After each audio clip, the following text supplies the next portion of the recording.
So first up, I think is Kim Gwynn. So are we all ready for Kim?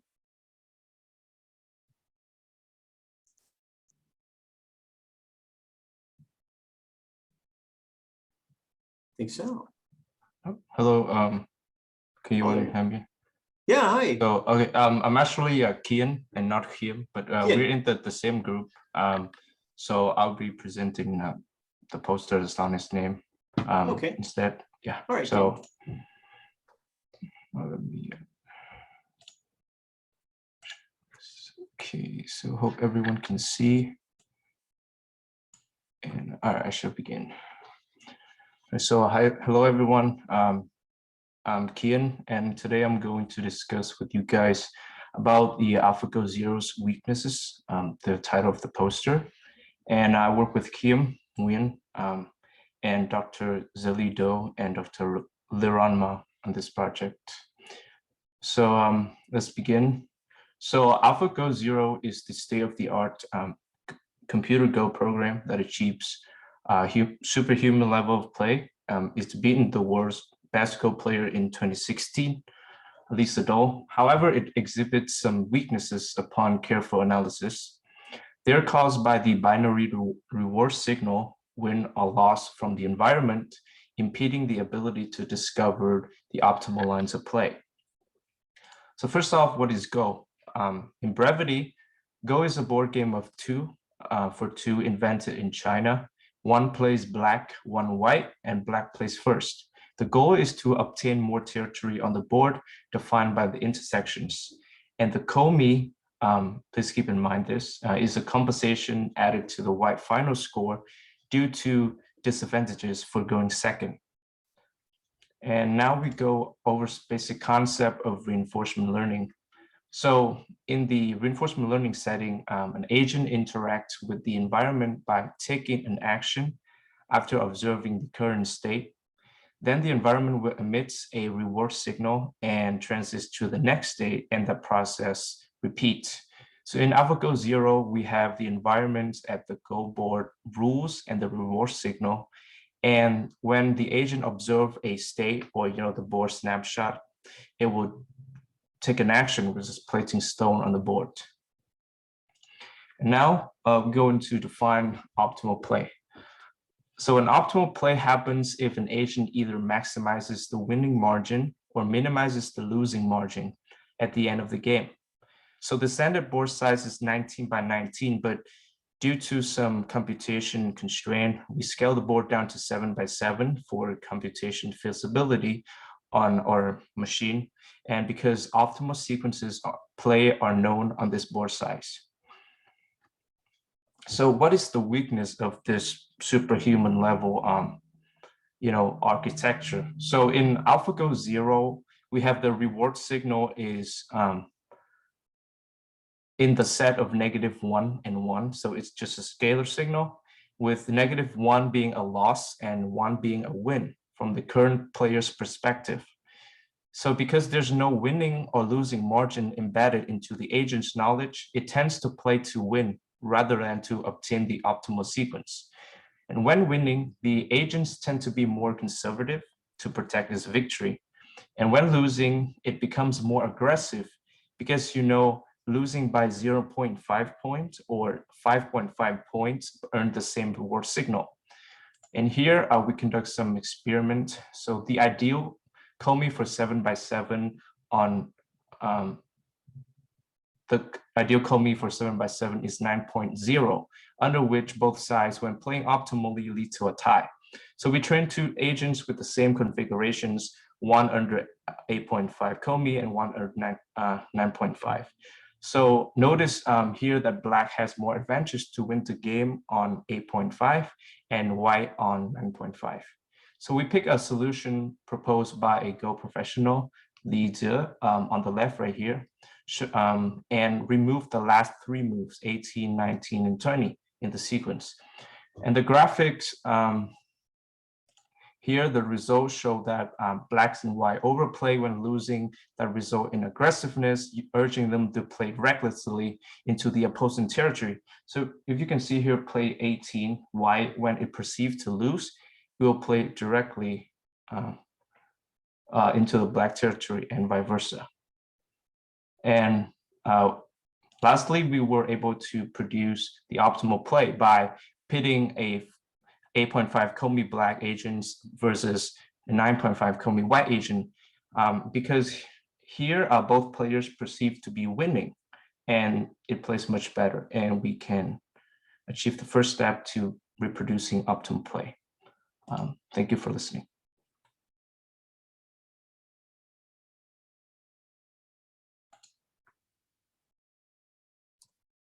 All right, Ken, thanks a lot. It was really great. Let me look at the questions.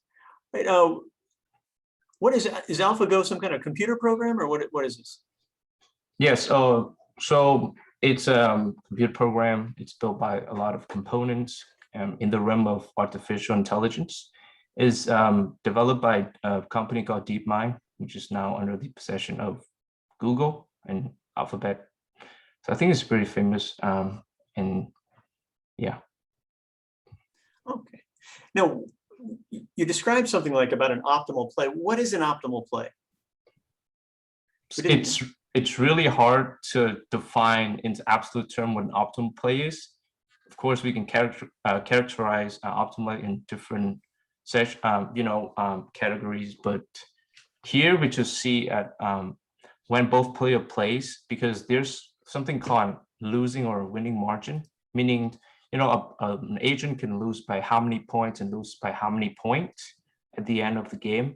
So when both agent plays, that is the winning agent trying to maximize its winning margin, and the losing agent trying to minimize the losing margin, that when we define optimal play. Oh, okay. All right, well, I'm looking in the comments. It says, good job, great job, Ken. Thank you. All right. So next up, we have in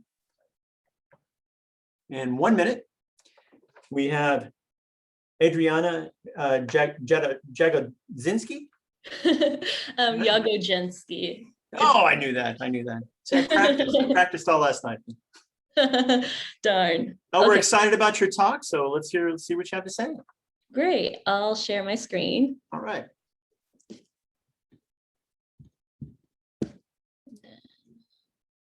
Does that look great? You see everything? Yes, we do. Excellent. Great. Awesome. So I can start? Yes. Great. Hello, my name is Miss Adriana Jagodzinski. My advisor is Dr. Michael Pelch, and today I'm here to talk to you about the effect of online coursework on student learning and achievement.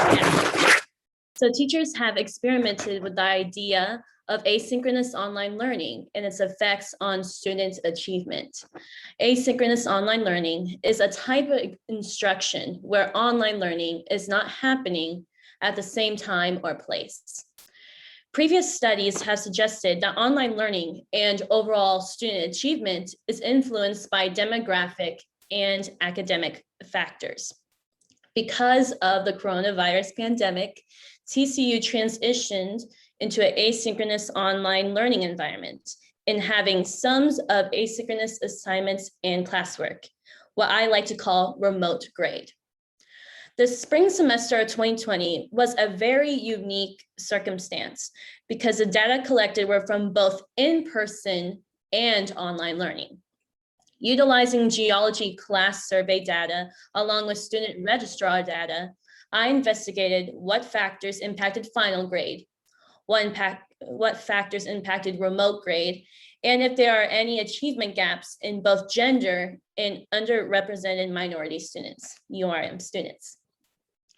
After organizing the data in an Excel spreadsheet, I created linear models aligned with each research question to find the best fitting model. To determine the best fitting model and the most appropriate predictors, effects, and interactions for each outcome, I employed backward model selection. Backward model selection starts with a complex model, which comprises of all variables and interactions. Then I started eliminating non-significant variables and creating new linear models each time. Each new model is evaluated by comparing their AIC with the older version. I continued this process into the delta AIC, or difference between a new and old linear model, is less than or equal to 2. The resultant model is then interpreted to be the most stable and best fitting arrangement of covariates, interactions, and effects. Results show that remote grade, GPA, and class section are significant factors predicting final grade. On my poster, the figure shows the two class sections having significant differences between each other with remote grade and final grade. Contrary to previous studies, there are no significant factors that influence remote grade, and there are no achievement gaps in gender and URM students. There are possible trends towards significance between remote grade and self-efficacy. These relationships need to be further investigated in future studies, and results can be explained by remote grade being significantly affected and predicted by maybe non-traditional factors. Thank you so much.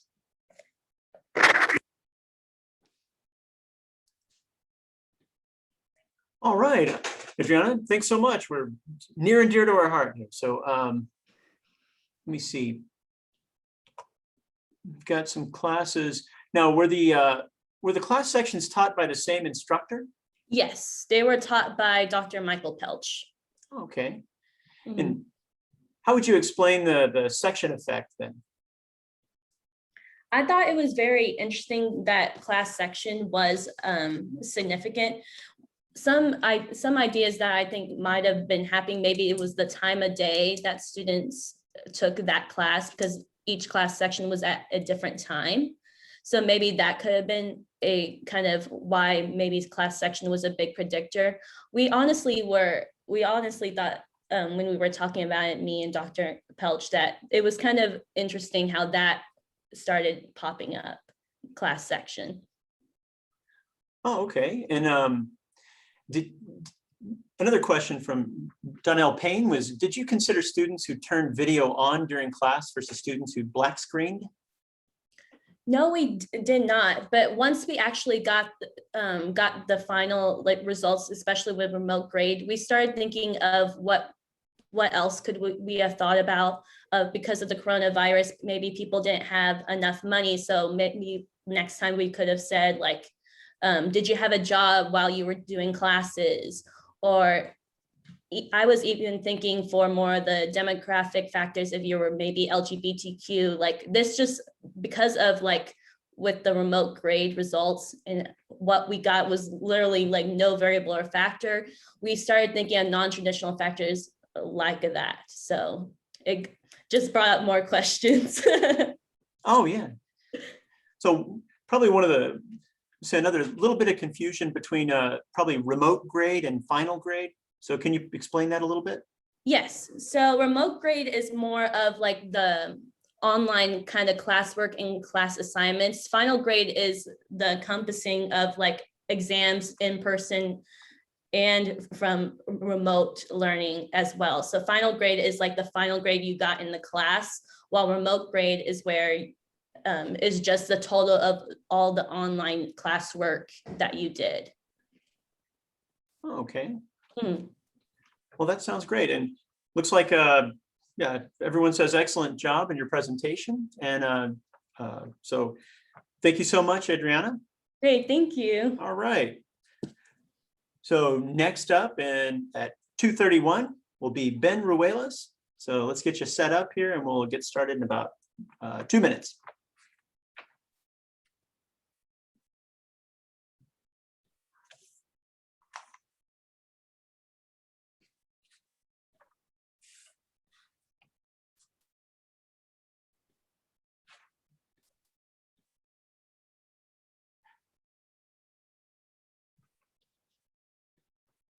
All right, Ben, you ready?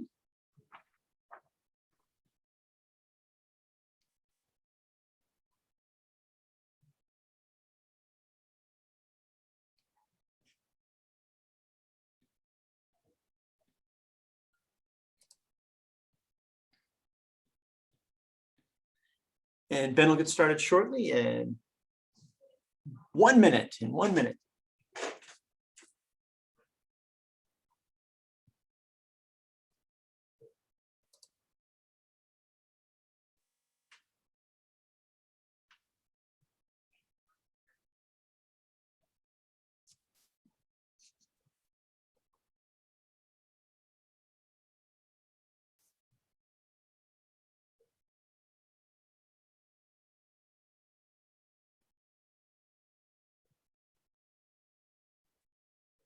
Okay, so Ben's going to be talking about truck detection. So let me see if we can take care of something.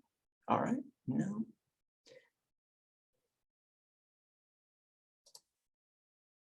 Which I lost my truck a little bit ago, so this is good. It's good. I had to search around everywhere for it. So let's see.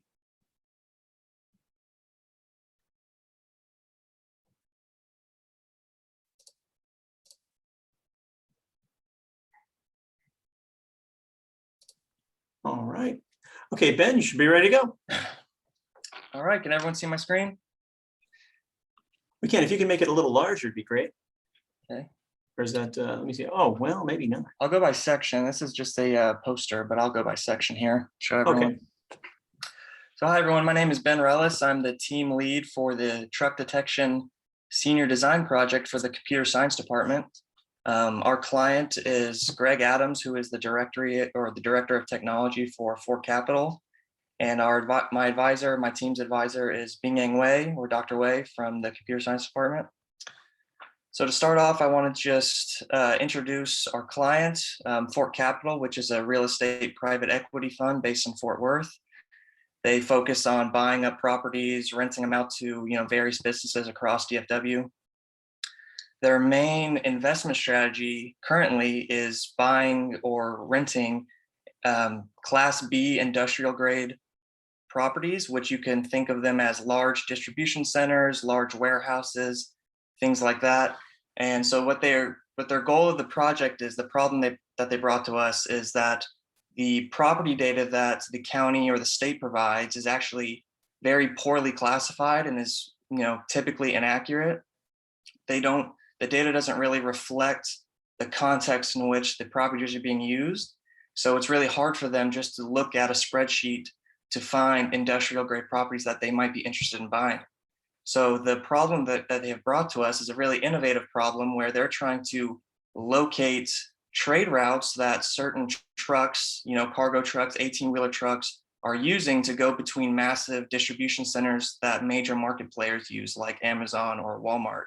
So Amazon, they use giant warehouses for their FBA, which is fulfillment by Amazon centers. And Fort Capital calls it the dumbbell model. So there's two giant warehouses, and in between are these major trade routes. And along the trade routes, there are tons of smaller facilities where they would store products, which enables them to do their, very famous next day delivery. So we were tasked with finding these trade routes, finding these distribution centers by trying to visualize on a map where all the 18-wheeler trucks are coming from, where they're going, and really where they are concentrated in a geographic sense, which would give Fort Capital huge geographic insight and a competitive edge in the market.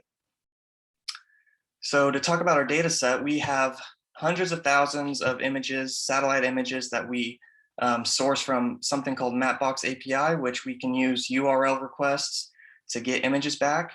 We specify a longitude and latitude for the image, and we get back a ton of clusters of images, and Mapbox allows us to specify a certain zoom scaling, a mile radius out from an initial longitude and latitude. So in the final iteration of our project, which we are finalizing now, we will be running our data model on the entire DFW area, which is several dozens, hundreds of square miles. So to accomplish this, we are using a deep learning model called Mask RCNN from Detectron 2, which is a Facebook AI research software system. And they implement a state-of-the-art object detection algorithm. Mask RCNN is a state-of-the-art model for instance segmentation. developed on top of a different model called faster RCNN, which is a region-based convolutional neural network. And it returns a bounding box for each object and its class label with a confidence score, which visually lets us see if our model is working in the way we expect it to.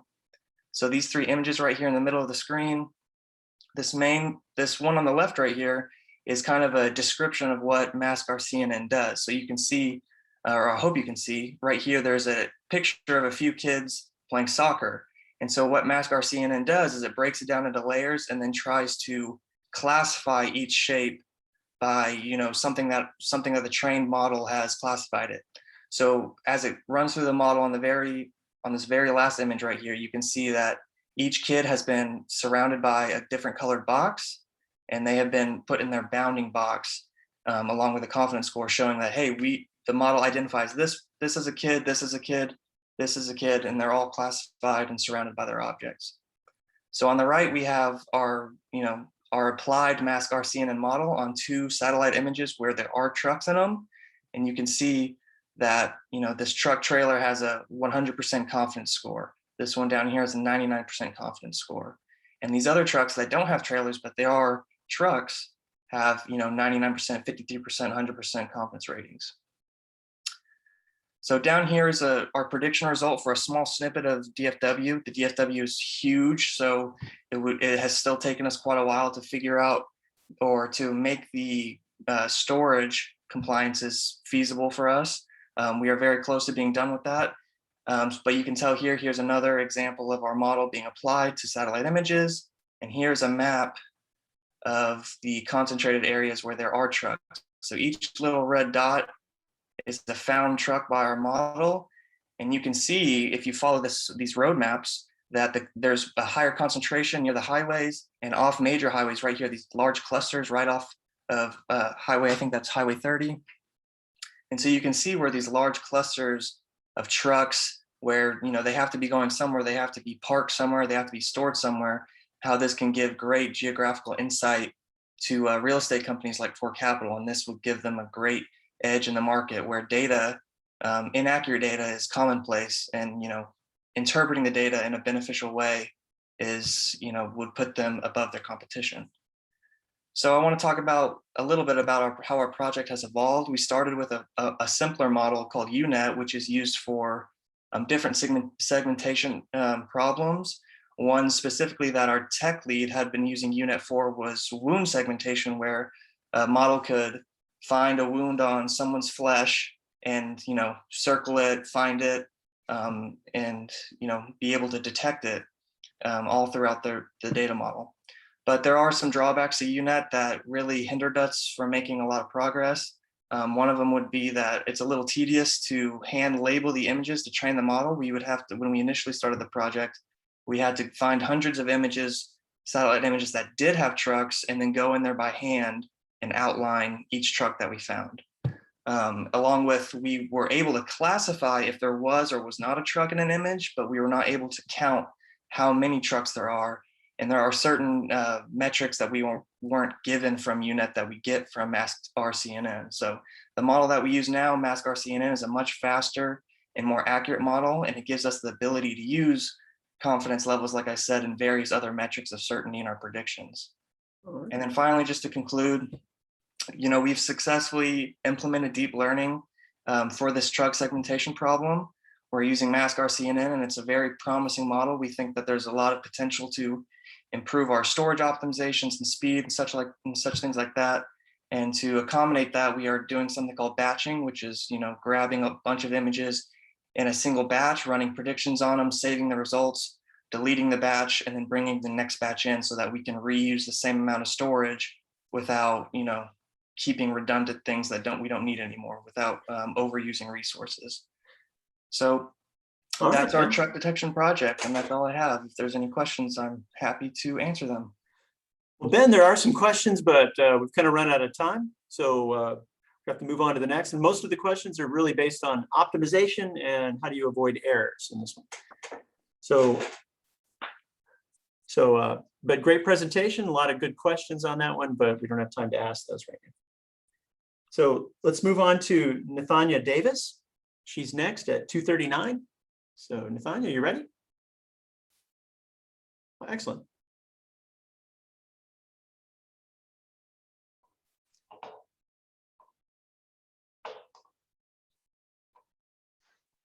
Can you see my screen? Now we can. Thank you. Okay, perfect. So I am presenting on the influence of socioeconomic status on rhythm perception in children with and without dyslexia. So just to start off, previous research has found that there's a positive relationship between SES and reading skills. SES is socioeconomic status, I just call it SES for short. And there's also a positive relationship between rhythm perception and reading skills. So children from higher SES homes tend to have better reading skills, and children who have better innate rhythm perception also tend to have better reading skills. So we designed a study to further examine the relationships between the three variables of SES, rhythm, and reading. And we hypothesized that rhythm and SES would also be positively correlated, just as reading and SES are. And we recruited both typically developing children and children with dyslexia to have a broad range. You can see here, this is their reading assessment scores. And we put them through a Zoom assessment since we couldn't do it in person due to COVID. So they were given a reading assessment over Zoom that would test their individual reading skills. And then after they went through the reading assessment, they were given an online task, the rhythm task here, in which they heard two different rhythmic patterns and they had to tell whether they were the same or whether they were different. We did not find the expected relationship between reading scores and SES. This may be due to just a lack of variability in our SES, since a lot of previous research has found this is a really consistent, relationship. So the lack of relationship that we found may just be due to the fact that most of our participants were from middle to upper middle class homes rather than a broad range of low to high SES. We also did not find the expected relationship between reading and rhythm scores. And this may also just be because of the rhythm task, which is meant to be done in person. We had to do it online and it was unsupervised. They had just had to click on a link and do it. And this may have been confusing for the children, or it may have, enabled them to become distracted, or they may have had internet connection issues, all of these things that come up when we can't supervise it directly. So our hypothesis also was not supported. We did not find a relationship between rhythm perception and SES. And if this null relationship is replicated in further studies, it could indicate that the different cognitive functions required for rhythm perception and for reading are differentially influenced by environmental factors. So it is possible that the cognitive functions required for rhythm perception are more resilient to the negative impacts of low SES than the cognitive functions required for reading skills. Now, this would, if this were the case, it would support the use of musical or rhythmic interventions in helping children from low SES backgrounds improve their reading skills over time. But of course, given the constraints and the limitations of our study, having to do it online during COVID, obviously this work should be replicated and confirmed before any final conclusions are drawn about future intervention options. All right, Nathania, that's really good. Thank you so much. A lot of good comments. One question from Julie Fry. How did you select the rhythm test? How did we select the rhythm task? Yeah. So yeah, this rhythm task has been used. I don't remember the exact name off the top of my head, but this has been used in a lot of previous research. They developed it specifically to test the relationships between rhythm and reading. So we used, we borrowed this from previous papers. Oh, okay. Yeah, just wondering, that was, so I think Julie recognized that song, I think, but has it, so it's been used in other studies then? Yeah. And what were their conclusions? They found that there was a positive relationship between reading skills and rhythm perception. So they found that children who were better able to distinguish between the two patterns that they heard also tended to have better scores on their reading assessments. Oh, okay. So they found something different than you. Yes, they did. And you think that was because your selection or your available pool of candidates? I guess. Yes, we didn't have a lot of variability in our SES and the rhythm task. When they did it in person with the children and they were able to supervise them, and we just had to send them a link and have them do it on their own. So we weren't able to make sure they didn't have any difficulties with it. Oh, okay. So that's what you suspect is the difference between the two tests then? Yes, exactly. All right. Well, everyone says great job. Thank you so much, Nathania. Anybody else? Any other questions? All right. So next up, we're going to get ready for Ethan Gower. And so we'll get Ethan set up.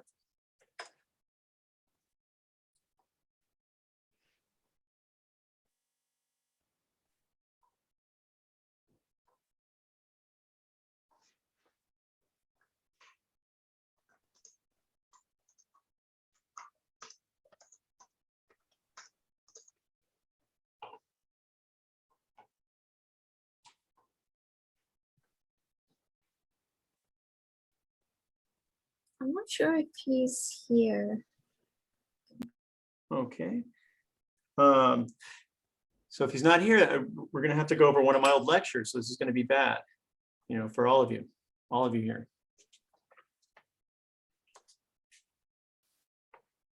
Or maybe Nathania can play these rhythms for us. Is that possible? Do you have that? Yes, I would love to. You can tell me. Yeah, we want to hear it. If Ethan's not here, we want to hear these rhythms and see if they help us. Can you run your test on us?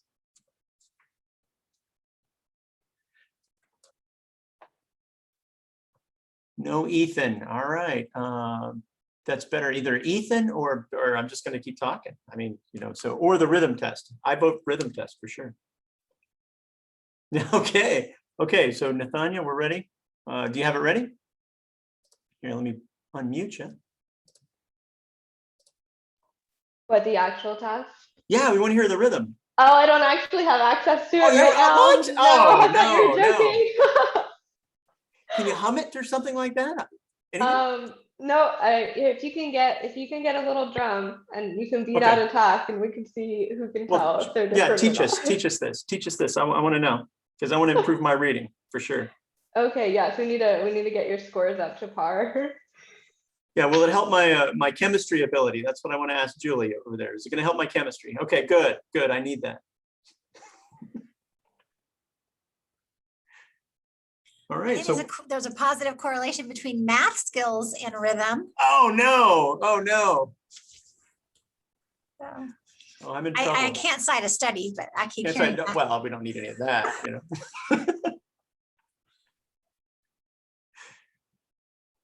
I'm just a host. I'm a host. That's it. Okay, so with no Ethan, then we could move on to the next one. Oh, Ethan's here. Ethan. Sorry. Hey, all right. Yeah, as I was logging in, my computer crashed. So I am on my phone. Hello. Hello. So we're ready to go. So cool. Okay. Or actually, speak of the devil, I think I can hop in on the actual computer itself. So I guess I can preface this while it is loading up. So I'm going to be talking about a couple of coal seams in and around, I just joined myself, in and around where I live, which is in Southwest Pennsylvania, so kind of by Pittsburgh, and where I went to my undergrad, which is in Southeast Ohio, kind of in and around Athens, Ohio. So something that I noticed is that they are actually the exact same coal seams and just like rock units that are in the same two places. And something that I then started to notice, and then you can hear me on the actual computer. Something that I started to notice is one out there, they have a couple murals set up for the specific Katanning coal, and I'm actually going to hop onto the computer now, if it works. And then I noticed out where I live, there's actually a city called Katanning. And here I can start to see it. And yeah, really sorry about the tech difficulties here. Thought it wouldn't take 20 minutes to log in, you know? So yeah, I started to notice out here that it seemed to be pretty popular, at least the actual coal that was being used either for, you know, people working or for people just, you know, having a job and heating their homes. So here we go. And so I thought it would be a good idea to look at the population that is around the coal seams, more specifically the mines that are, of course, mining those coal seams. So what I started to look at is, first, if you look at figure 1, which is on the left, so you can see that there is a collection of the coal mines. So instead of just having them as dots, I put it as a heat map. So you can see by Katanning and Clarksburg in Southwest PA that there is actually some grouping of a lot of mines there. So I thought, of course, with the Katanning coal and the Katanning city and a lot of mines being there, that might be the best spot to start looking. I'm realizing I'm talking twice, so I'm going to see if I can just hop off my phone here and talk.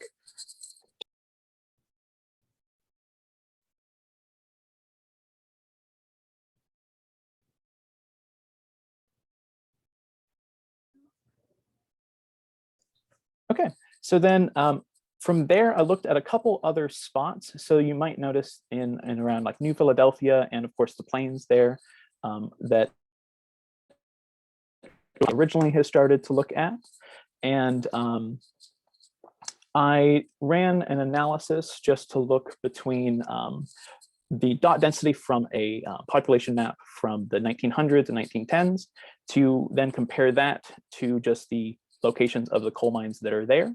And I got to, or I guess the results of that analysis there are showing that, I'll actually move my face out of the way, that if you look at figure 3 there on the right-hand side, in and around Katanning, all those green dots are showing the percentages of the population.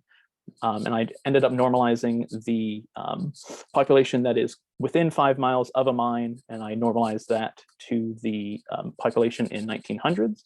And in and around Katanning, which I kind of thought would have been the maybe most populous spot there, it was only about 1 or 5% of people that lived there lived within 5 miles of a mine, which I definitely thought was going to be a lot higher. So that was a bit of a surprise.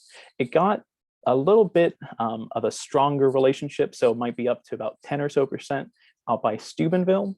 But then as you kept going south into like Maryland, and then once you actually go fully outside of this, outside of the study area, you could see that it kept getting either more people lived closest to mines, or there just happened to be more mines where people were living, because outside of the study area, there were just a very significant amount of mines down in like Tennessee in that area.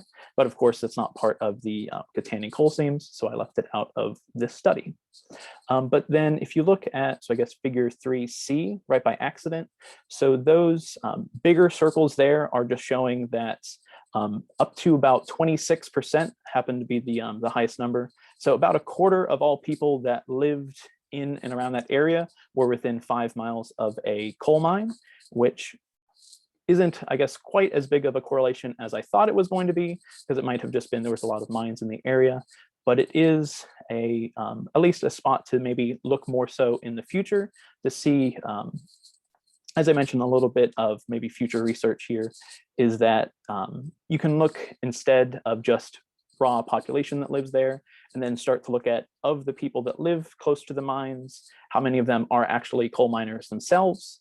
You can maybe cut down the actual distance away from the mines to maybe a couple of miles rather than just the 5, or you can maybe use a more specific population map than just a generalized, United States 1900s population.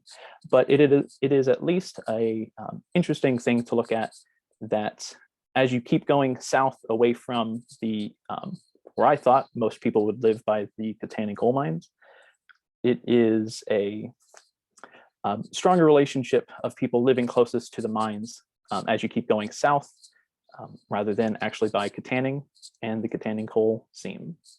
So I think that is, I got the red dot, so I think that was at least 4 minutes. Sorry, I hopped in there late, but I'm happy to answer any questions if you might have. All right, well, Ethan, thanks so much. Looks like, let me look at the question. Good job on that. So, so how many people work in the coal mines? You said you didn't get that. So there's a large population density around the coal mines. Is that? Yes. So you expect that's because they work there? That at least was the assumption that I'd had going in, just thinking if people have named a coal mine after the city they live in, they probably all are working at that coal mine. So in the future, I would definitely like to look to see of the people that live there, maybe just in general, how close do the coal miners live to the mines themselves. But I did not actually end up doing that for this study. All right, sounds great. Thank you so much, Ethan. And we're next is William Hart. So let's see what, so great job. Thanks. All right, William, you all set? Yeah, I am. Let me share my screen. Okay.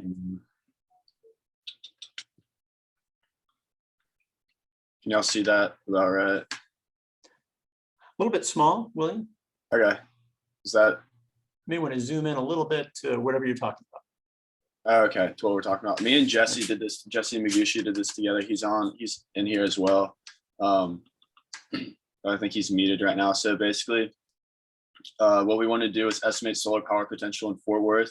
Our original project was actually estimating solar power in Phoenix, Arizona, but we had a hard time figuring out getting building footprints and then finding like hillshades and DEMs from Arizona. So it was easier for us to do Fort Worth in the TCU area. So Fort Worth, and then we decided to localize it and do the TCU area because I thought it would be a really cool thing to see which buildings at around TCU would have the best potential to have solar panels on them. So basically our objective was to map solar energy in the TCU area and to find suitable rooftops so we could calculate the rooftops with the highest solar potential. So our method was through ArcGIS Pro. There's a learning tool in ArcGIS Pro where you could go through and calculate solar power potential. And so the learning one was in a city, I can't remember the name, but she went through and we basically went step by step and followed. So we created a hillshade, solar radiation layers, and then we were able to remove different solar radiation layers. And then once we got to like the final, down to the part, we were able to calculate power per building using the different equations. So we did area times mean divided by 1,000. So that gave us usable power. And then once we had got the usable power, we were able to convert it to the best estimates using EPA's ratios. So that was usable power times 0.15 times 0.86. I don't know exactly how they got those numbers personally, but that is what we found. And so once we were able to do that, we were able to symbolize, I'm trying to move my thing around. So we're able to symbolize those on the final map. And so this is TCU's area, the area of TCU. And so they're colorized. So red is the highest solar potential, orange is the medium amount of solar potential or next lowest, and then yellow is the lowest amount of solar potential. So the rooftops, obviously much of TCU's campus is pretty good solar power areas. Like obviously the football stadium has the largest rooftop, but you can't really put solar panels on a football field per se, but it is, that was the best. And then the other ones were different buildings around TCU Commons and TCU Common areas and the libraries and stuff like that. Just that usually the buildings with the largest rooftops and then around the surrounding houses didn't have as much usable solar power. Obviously they're going to be lower than the large buildings, but they still showed some. So we were able to calculate that from those buildings. And so like the maximum amount of megawatts per hour was 32.85. That's obviously the football stadium. And then the lowest value we found was like 0.0006 megawatts per hour. So we were able to find like a good bit of solar power. I thought it was a really interesting thing to do to see where we could possibly implement solar panels in at TCU. So that's all I have. If Jesse has something else he wants to say. He can. I don't know if Jesse's here. Yeah, Oh, hold on. Let me it's check. pretty good. Yeah, it's pretty good. We just wanted to add that also this solar potential depends on the time of the day and the amount of solar radiation received in a specific year. So this may vary across different periods of time.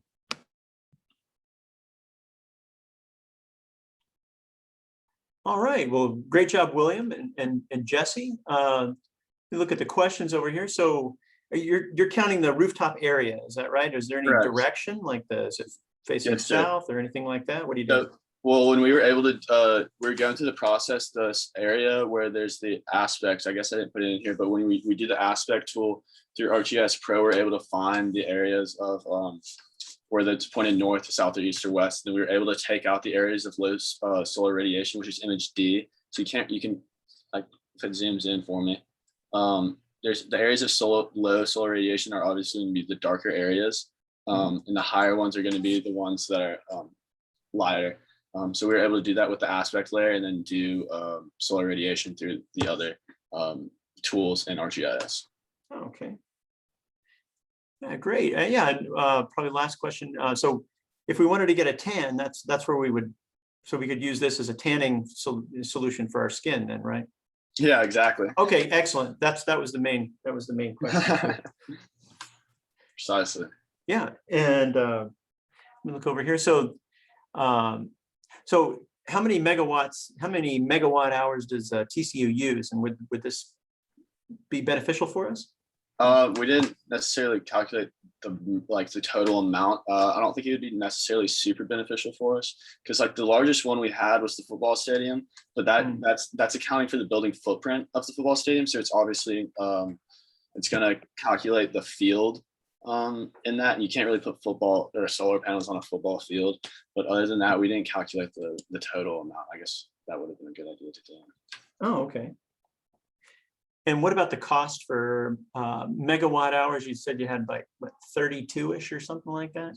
32 is the highest megawatt per hour. 32.85 was the maximum we found. Okay. And how much does that cost for us? So what's the current electricity price? Is that? I'm not sure the current electricity price. I think I pay like 10 cents a kilowatt hour, I think is what I pay. So, all right. Well, great job. We're excited. Can't wait to see those panels. So when are you going to start putting them up there? Whenever TC gives me the funding. Okay, we'll get started. We'll get cracking on that. So next up, so great job. Next up is going to be, let me see, Jordan Williams. Jordan Williams is coming up here. So let me see, we'll get started in 1 minute. Hey, Dr. Huffman. My name is Julie. I'll actually be presenting on behalf of Jordan today, if that's all right. All right, sounds great. Sounds great. All right, cool. So I can go ahead. Oh, maybe not.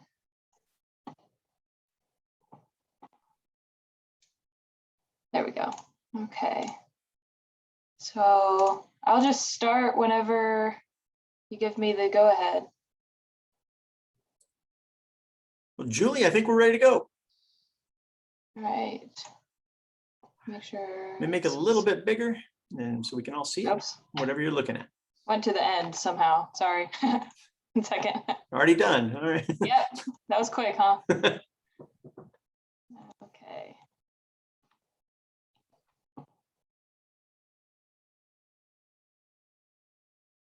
Let's try this. Okay, everyone can see my poster then?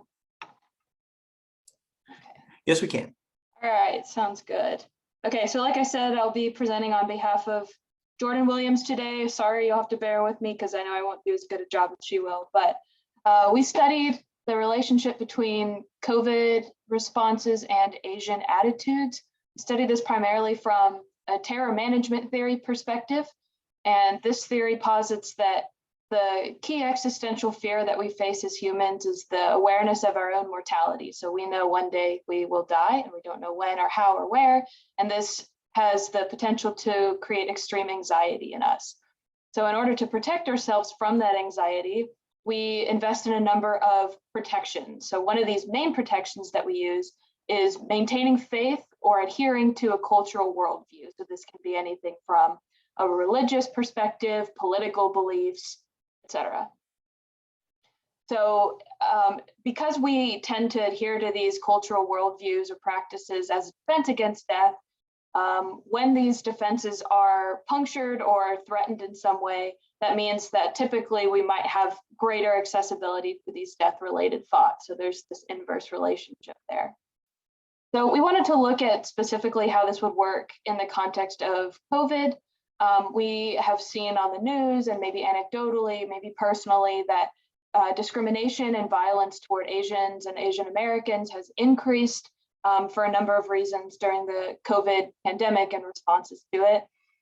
So we wanted to see whether the priming thoughts of COVID, which would also be priming thoughts of death in many ways, would, number one, cause people to feel more anxious about their own death, and number two, whether that death-related anxiety would lead people to feel potentially more discriminatory or more hateful toward Asians or Asian Americans. Again, from a TMT perspective, that would suggest that people are engaging in these discriminatory behaviors as a response to manage death concerns. So basically, we had a number of online participants that we recruited from an online platform, and we manipulated a fear of death by having people respond to about 8 items just about COVID. So there's an example here on the screen. I'm very much afraid of COVID. People just had to answer these questions that would kind of prime those thoughts and make them salient to them. And then the control group just answered questions about fear of dental pain. So still an adversive experience, but not death related. Then we measured death thought accessibility, which was one of the main dependent variables through a lexical decision task. So participants had to click as quickly as they could on different words, designating them as words or not. Some of these words were death related and some of them were just control. So we say that if people click faster on death-related words, that means that death thoughts and mortality is more accessible to them. Then the other dependent variable that we measured were attitudes toward Asians and attitudes toward international communication. There's some examples on the screen there. So Chinese people differ from Americans in their beliefs and rituals, or the number of international flights should be restricted during the pandemic. So our hypothesis was that people who are primed with COVID, again, getting at this terror management mechanism, might feel that they need to compensate for these feelings by discriminating against Asians in international communication. Unfortunately, we did not find any significant results. So we didn't see that the two groups, the COVID group versus the control group, had any different responses toward death-related words.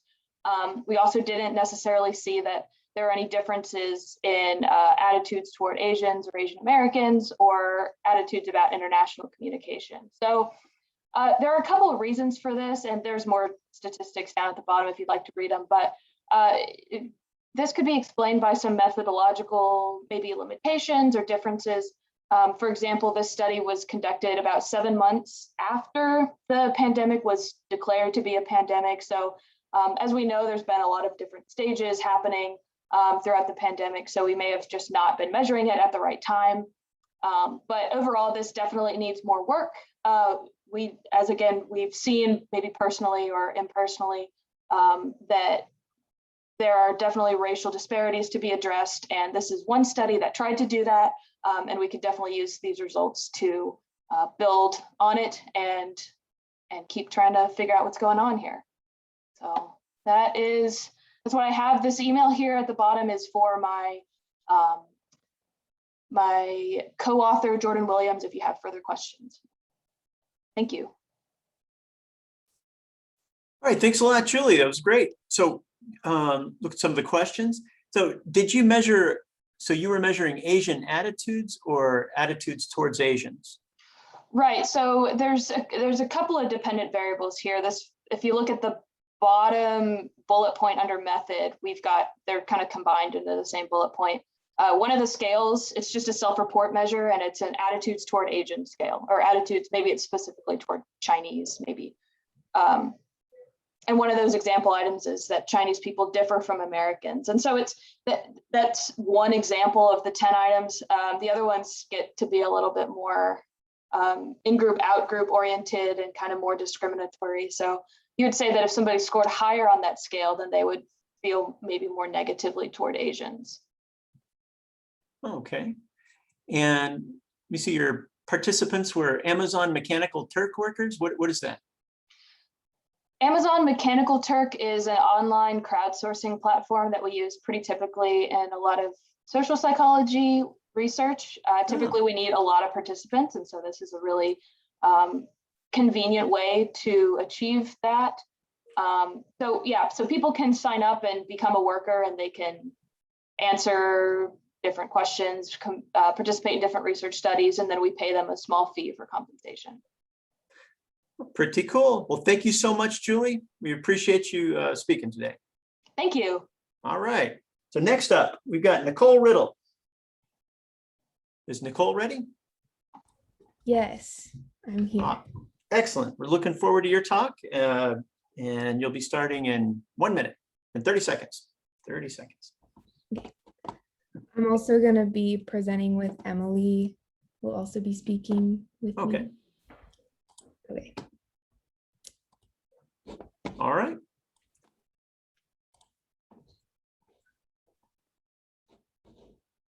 Okay. So hi everyone, my name is Nicole, and today I will be presenting with Emily our research on the chemical evolution of galaxies. So starting out with data collection, the data was collected from the Subaru telescope on Mauna Kea in Hawaii using an instrument called the high dispersion spectrograph in order to obtain spectra for the population of stars chosen. The spectra of a star measures and graphs the amount of light it gives off at different wavelengths. So the high dispersion spectrograph is an instrument that provides extremely high resolution spectra in the visible light region. It's capable of dividing light into as many as 100,000 different colors and observing them simultaneously. The small image on the left is an example showing the spectrum of the sun in the visible light region.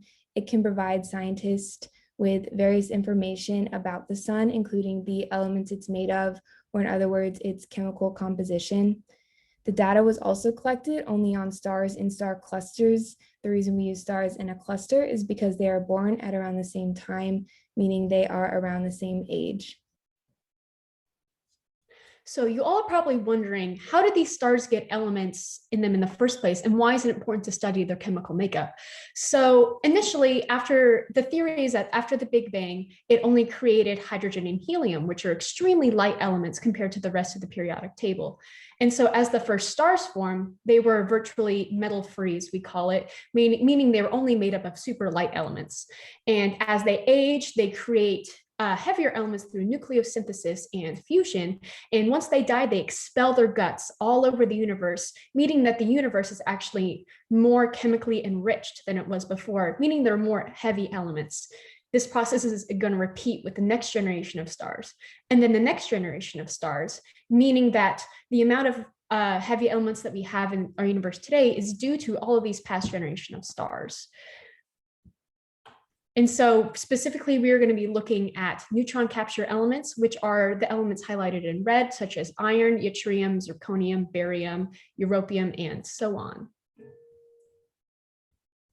So looking again at the same picture of the spectrum of the sun in the top corner, the dark lines throughout the spectrum are caused by various elements in the sun's atmosphere absorbing light at specific wavelengths.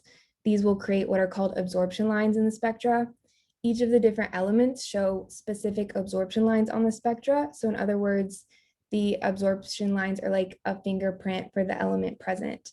We measure the raw spectra of stars and then go through a series of data reductions and normalizations to give us the final result, a spectra. So now looking at the images on the bottom, the image on the left is the raw spectra, and on the right, this is just a single line of the raw spectra. We are able to analyze the absorption lines of certain elements on the spectra to evaluate an abundance of that particular element in this star. For example, the spectra here has the absorption lines of zirconium boxed in green. Abundances of elements are commonly given in terms relative to the star we know best, the sun. And so on this spectra, the red line is the sun's abundance of zirconium, and the dotted line is the abundance found for the star being analyzed here. And the deeper the absorption line, the more of that element is present. We know that stars in a cluster are the same age, and as Emily had said previously, stars die in supernova explosions and expel gas with all the heavy elements they have formed. And this gas is then used for more star births, and it turns into this cycle of the elements being created in a star and then used for even more star formation. And this cycle is depicted in the image here. So the elements these stars are composed of are built up over multiple generations. So knowing that stars in a cluster have been formed from the same well-mixed molecular cloud, they are thought to be fairly homogeneous or evenly mixed in their chemical composition. By using and analyzing star clusters of different ages, we can build a timeline for the formation of elements through the history of the galaxy. And so looking at a timeline of how we're going to approach this is right now we are reducing the data right now. And so we're taking those raw spectra and turning them into the normalized line spectrum that we had seen earlier. And then finally, we'd be able to measure the stellar parameters such as the temperature, the abundance, the mass of the star, and everything like that. And then moving on to measure the individual abundance for those neutron capture elements that I had mentioned, like lanthanum, zirconium. And then finally, as Nicole had said, we're going to study the galactic trends and try and understand how the Milky Way formed and how it had developed the chemical makeup that it has today. And with that, I think that's the end of our time, and we can now take questions. Thank you. Thank you. Wow, excellent. Excellent job, both Nicole and Emily there. So you mentioned something, so some questions over there. You mentioned something about supernova. What does that mean in here? So Nicole, I'm going to go ahead and take that. So supernovas are basically when a star becomes gravitationally unstable because it's not producing enough energy and it collapses in on itself and then explodes. So I'm sure you've probably seen the really pretty pictures of gas glowing because a star's exploded. And so that's just the death of a star. And there are many types of deaths for a star, but supernovas are just the most, they're the most exciting and also the most violent. And they're what really expel all of their enrichment across the interstellar medium. So you're taking the spectral data from some supernova? Is that what you're thinking? We are actually taking the spectral distribution from stars before they go supernova. Oh, wow. Yeah. Because they formed from other stars that have gone supernova because it enriches the gas and then they form from the gas. And so it's just the family tree of stars, basically. Oh, okay. So supernova is the next one. Basically, yeah. I got it. Okay. I was always wondering about that. But I have seen those pictures. And let me look for any other questions. So the Subaru telescope is a big, so how does that so it's in Hawaii and it has so it measures the lines from the chemical elements that come from the star. How does it measure those?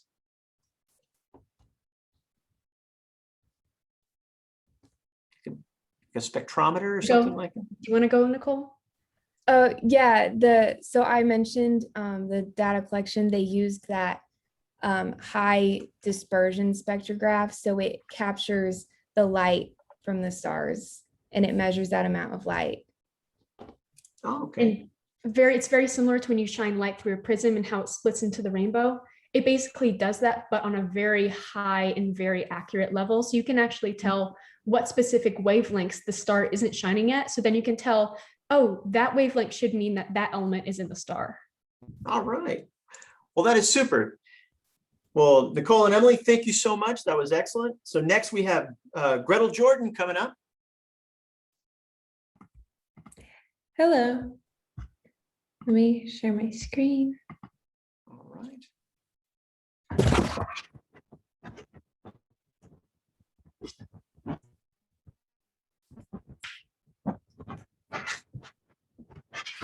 Okay, we can kind of see the top. I don't know if it's cut off a little bit, but let's make sure. Oh, it's supposed to be. Oh, it is. Okay, great. Just let me know when to start. Okay, you can start now. Thank you. Hello, everyone. My name is Gretel Jordan, and today I'm presenting on the photothermal effect of various nanomaterials.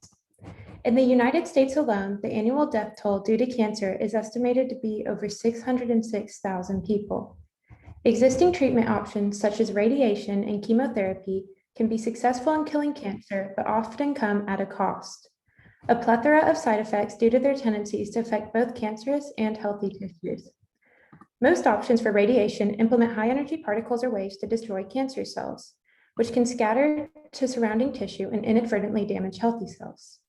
This leads to side effects. Thus, minimally invasive side effects on healthy tissue would greatly improve care.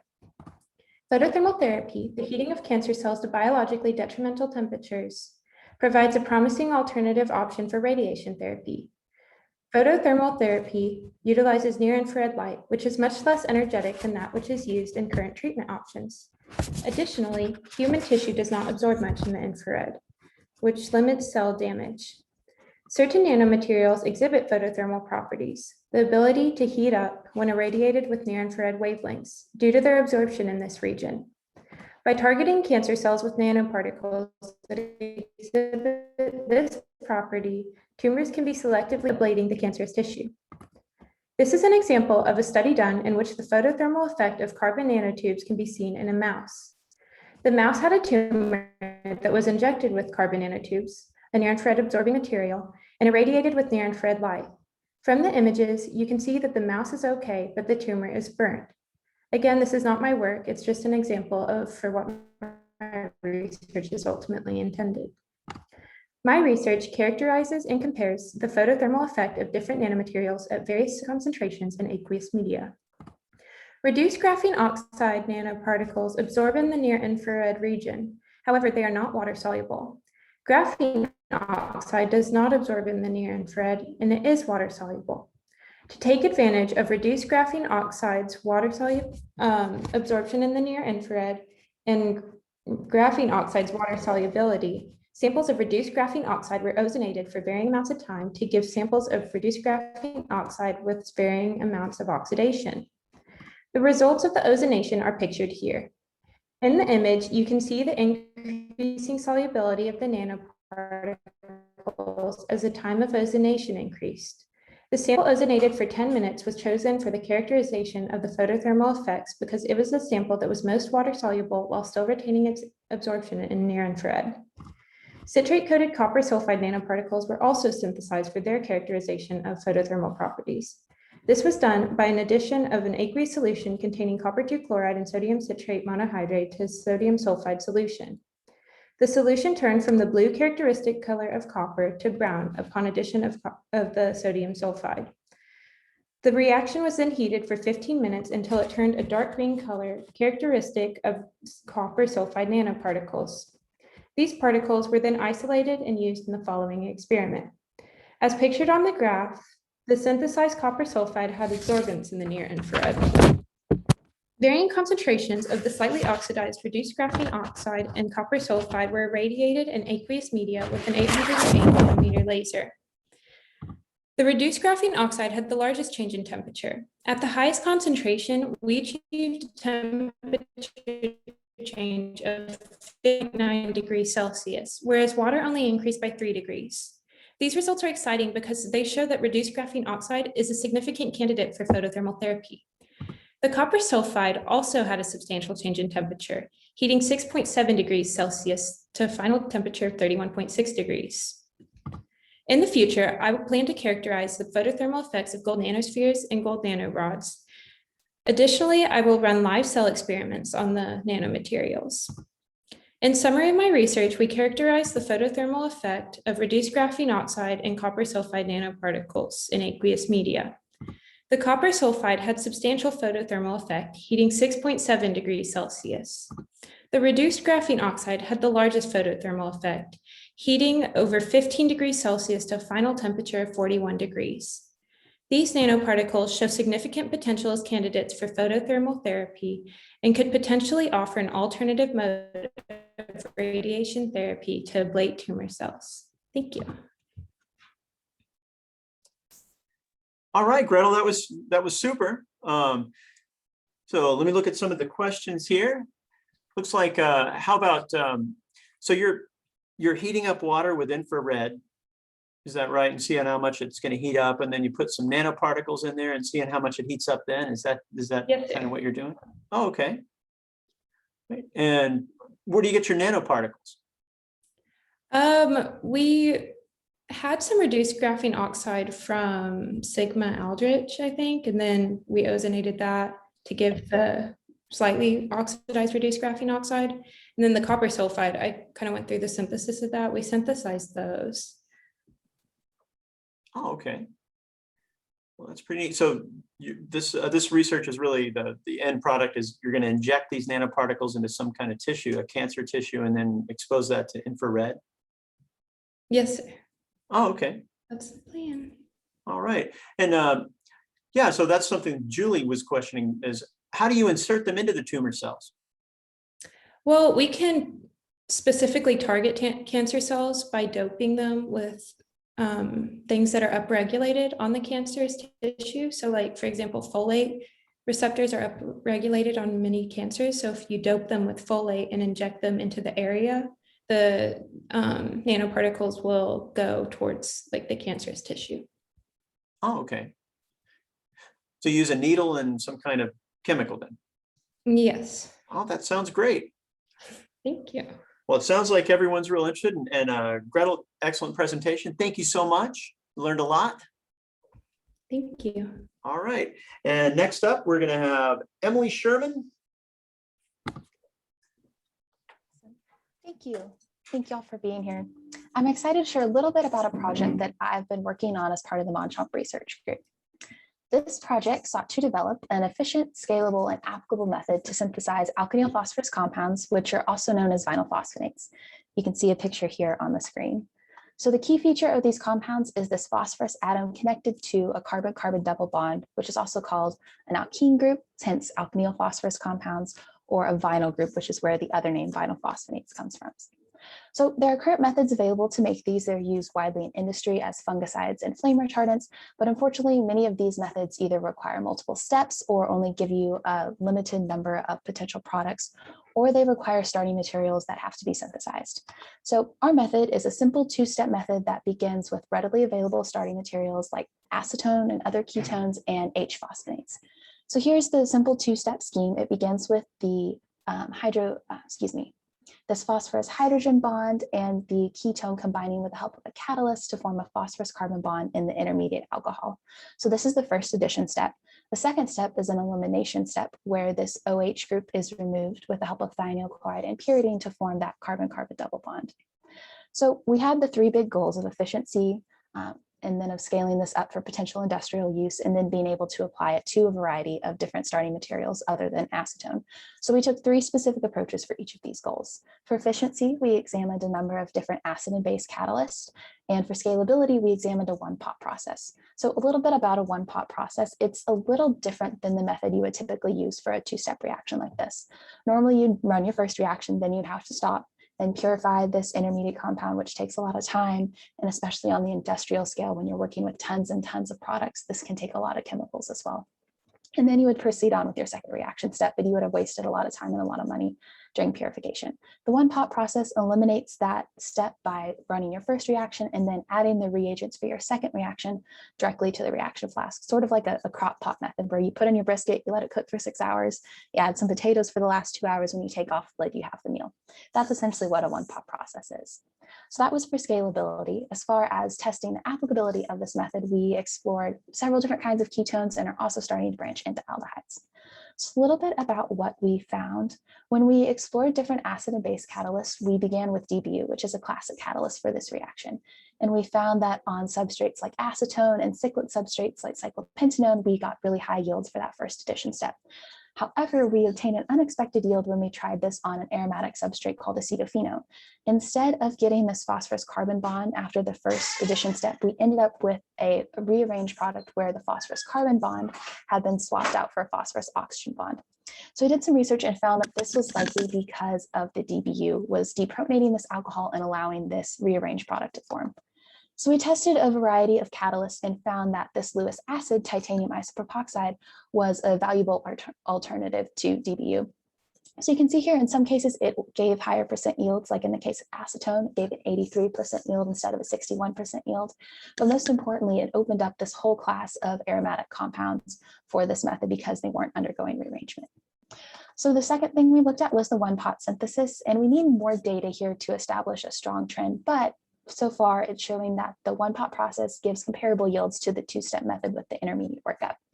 And perhaps what's most promising so far is that the one-pot method with the new titanium catalyst is actually giving significantly higher yields than the one-pot method with the DBU catalyst. So that's something we're hoping to explore moving forward. Third and finally, we looked at the scope of the reaction, and we began with simple substrates like acetone, which gave the vinyl phosphonate shown here in good yields. And once we'd swapped out the catalyst for Lewis acid, substrates like acetophenone also gave good yields. This method, unfortunately, wasn't as efficient with cyclic ketones like cyclohexanone, gave low yields around 20%, and with very sterically hindered ketones like pinacolone with this bulky tert-butyl group, it was not effective at all because this group prevented the phosphorus from approaching the carbon and forming that phosphorus carbon bond. So moving forward, this is another area we're hoping to explore. So far, we've mostly stuck with ketones. We're going to branch into different aldehydes. And so far, we've tested one aldehyde, isovalor aldehyde, and it's given good results. The thing I'm most excited about, though, are the potential industrial applications of this process. So you can see here at the bottom, this compound on the right is a patented flame retardant that's incorporated into electronic circuit boards to prevent fires from breaking out. And it comes from a starting material called dopo that, if you'll notice, has a phosphorus hydrogen bond similar to our starting material. So we're hoping that by applying our simple two-step method, we'll be able to convert this dopo substrate into a flame retardant that's industrially relevant.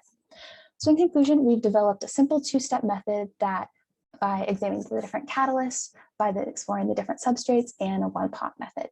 I'd like to take the chance to thank Dr. Monchop and Axel for all their help and time with this project, and to the members of my committee and to TCU CERC for providing the funding to make it possible. Are there any questions? All right, excellent job, Emily. So what are some of the issues that you can see when you're trying to scale up this process to an industrial process? That's a great question. It would be a really great question for a process chemist. That's a whole, it's a beast to try and go from something like on a 2 millimolar scale where you're working with like maybe 10 mils of a reaction total to something where you're making tons of product. We encountered several issues initially when we were looking at the catalyst, because when we had a solid catalyst, that was going to be really difficult to scale up because you have to get it to mix in evenly with all of the liquids in your reaction mixture. So we thought about that a little bit, but mostly trying to deal with the different proportions of the reaction, because right now we're using equal amounts of our phosphorus compound and equal amounts of our ketone, but those relationships change as you scale up the reaction. So that would be something we would have to test further if we were going to scale this up. So you don't just need to get a big pot then?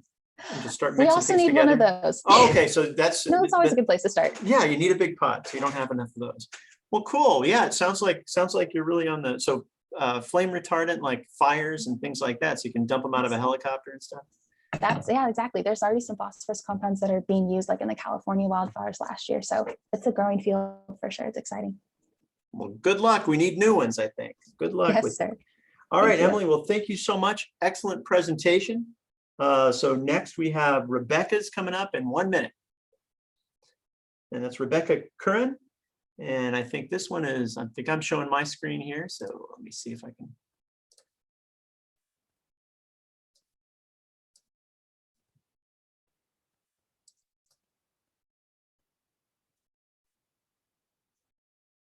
So Sachi, so you can, I'm going to show my screen and we're all set with that? Is there? Yes, do you have the presentation? I also have, okay. You see something like, can you see it? Oh, you have it up? That's fine, like, yeah, okay. So we're good? Yes. All right.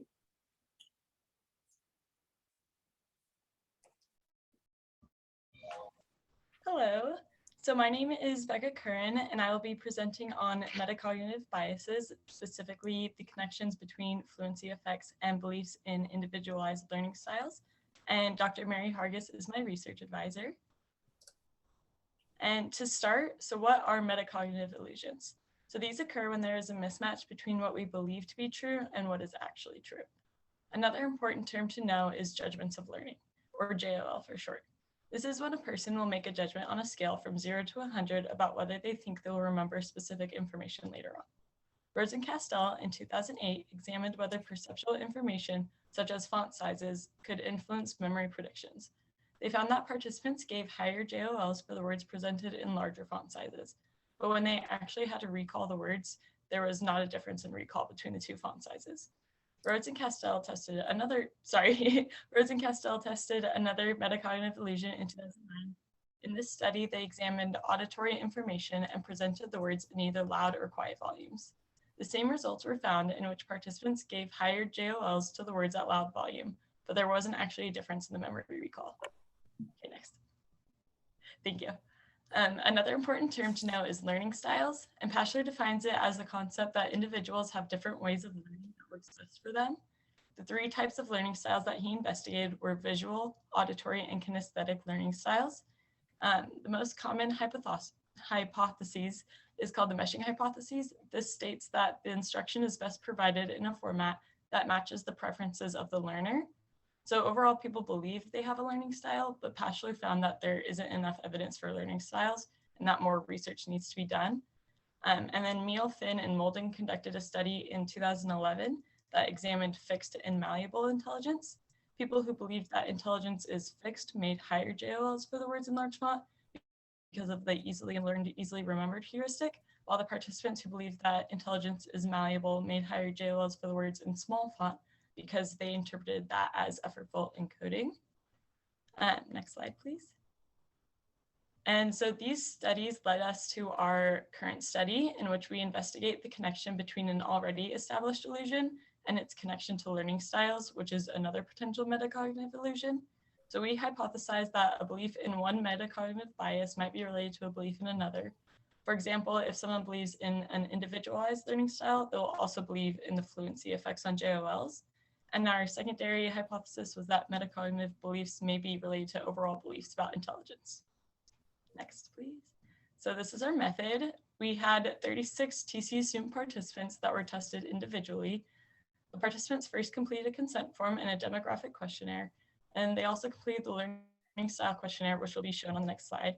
Then they were told that they would be studying words for a later test, and that after they studied each word, they'd make a judgment about how likely they were to recall the word later on a scale from 0 to 100. And so there were 42 words total, and half were presented in large font and the other half were presented in small font.